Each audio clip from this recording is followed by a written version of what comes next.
Guk kurtso honekin, lehenengo, gure helburua zen, immunologia, olako gai pixkat abstraktoa dana kaleko jendeantzat, pixkat jendean gana hurbildu.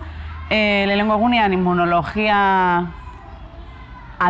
esplikatzen saiatu ginen, bere osotasunean, gero bigarren egunean immunologiakin erlazionatutako gaixotasunak azaldu genitxun pixkat, alergiak, autoimmunitatea, immunodefizientziak, eta ja, gaurko saioan, azkenengo saioan,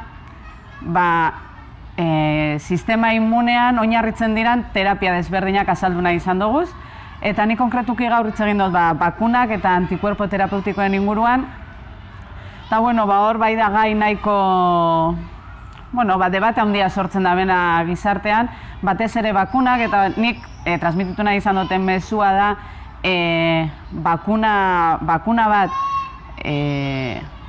guregana edo kaleko jendean gana heltzen den arte atzetik lan asko daola, eta lan horren helburu nagusia dela bakuna hori alde batetik segurua izatea eta efikaz izatea. Hau da, gaixotasun bat ez hartzeko laguntza bat izatea. Eta batez ere hori jakin segurua dela eta lan asko dagoela horren atzetik. Orduan, badao gizartean ideia bat eta zenbait lekutan nahiko zabaldua edo zabaltzen saiatzen dirana batzuk, bakunak oso arriskutsuak izan daitezkena, eta guk